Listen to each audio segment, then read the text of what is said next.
You're certainly a company in the news in these parts. So it's good of you to come and to give your perspective on what people want to know about BP. A couple of weeks ago, the company made a significant splash with a strategic pivot. Can you tell us a little bit about the direction you're headed in? Yeah, certainly. Morning, everybody. I know I stand between you and a coffee break, so I'll try and be succinct. I think 2020 was when the first strategy came out for BP as a first pivot towards becoming an international energy company from the oil and gas company, largely that it is today, with some fantastically pacey ambition around the transition. And in that time, we've learned a great deal. Of course, the world is still in a phase of energy addition, not subtraction or substitution. You know, we're still adding given energy demand and the direction of travel. And of course, I think whilst we've learned a lot, we didn't anticipate, I think, war in Europe. We didn't anticipate inflation and price spikes or a global pandemic. And of course, markets and governments have to respond to those things in the right way. Mm-hmm. And inevitably, that brought energy security back to the conversation, and it slowed the pace of the transition in practice. So one of the things we've had to do, whilst we've done some fantastic investments in the low carbon transition over the last 5 years globally, in bioenergy in Brazil, I think we're number 2 in renewable natural gas in the US. We're now number 1 with the acquisitions that we made. We did the full acquisition of BP Lightsource, again, leading global player in solar. And we are just standing up, subject to approvals from the regulators and the like, a top 5 global offshore wind company this summer. So we've learned a lot. We've done quite a bit. And certainly in the last 18 months, we've done a lot. But we've got to go at the pace of everybody else. We cannot, as one company, go on alone. So we learned the lesson of we went too fast and too broad.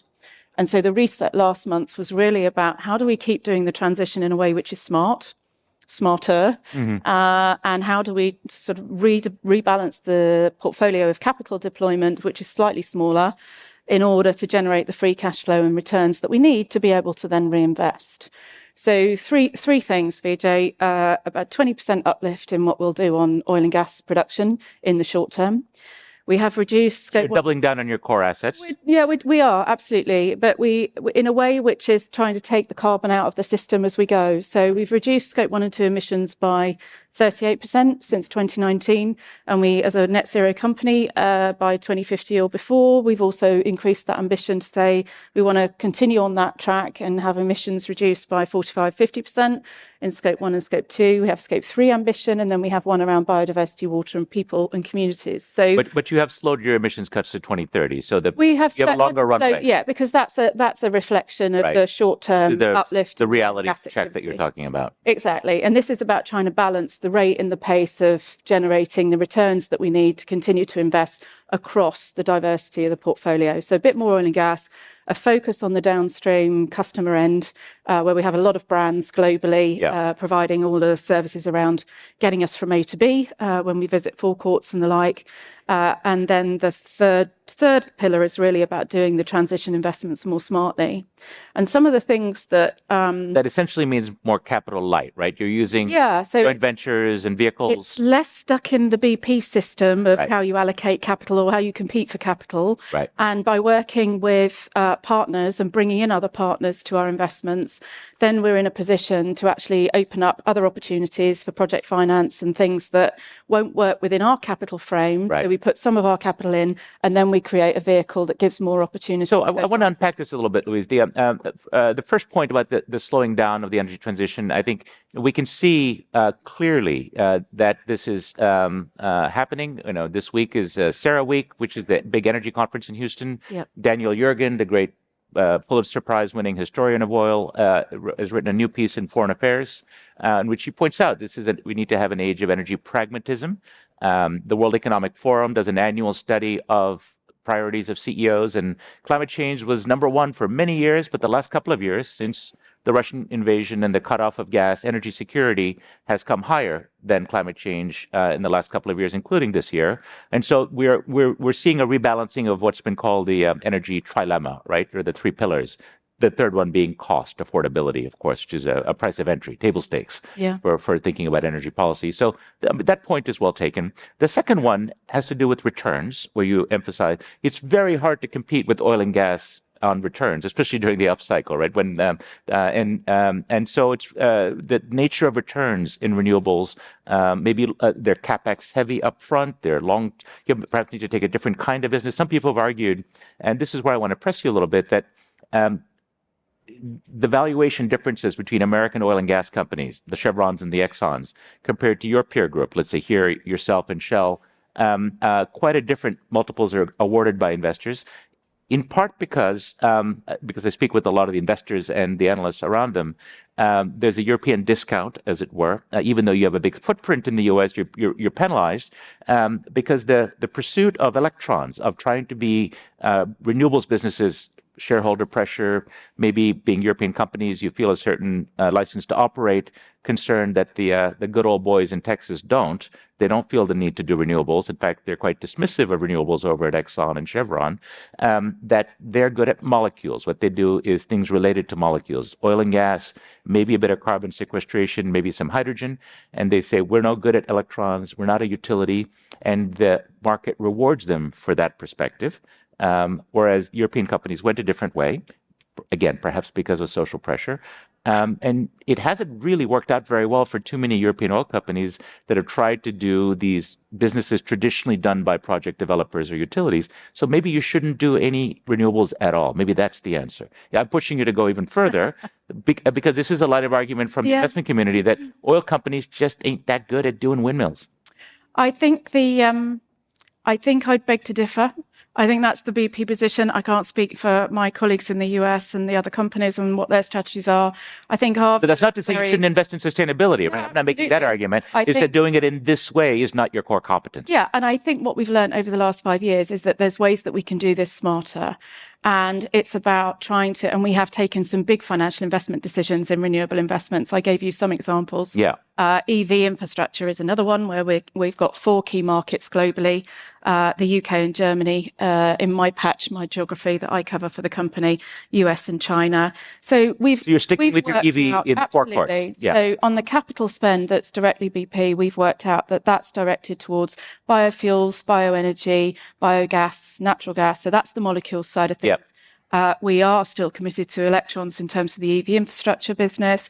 And then the joint ventures around the solar and the wind are about supplying the electrons that our customers want, that we can trade for our customers, but also that we can use to decarbonize our operations as well. So that's the approach and the mindset to thinking about doing the two. And I think in terms of the 2050 strategy, we're talking about doing both twin track. We have taken some FIDs, which will give you the clue that you can get some of these low carbon investments to good levels of return. Yeah. But you've got to balance the risk and reward in order to be able to keep generating those returns and reinvest. So that's about the smarter way to think about it and do it. We have, we're running out of time, but we have a question on the Slido from someone on the floor that asks, how do you guarantee that you won't need to increase your oil and gas production another 20% to make sure you have the returns you need to support the transition?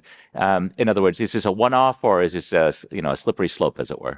Yeah, I mean, we have maintained the commitment that we want to be a net zero company by 2050 or before. So by doing more in the short term, clearly that's going to change the trajectory in the longer term to get to 2050 or before. We haven't published any plans post 2030, so this is the very near term.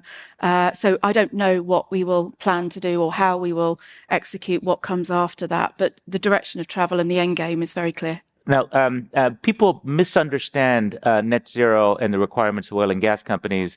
The IEA's plans, for example, on net zero do not say there should be no new investment in oil and gas, even though that's represented that way.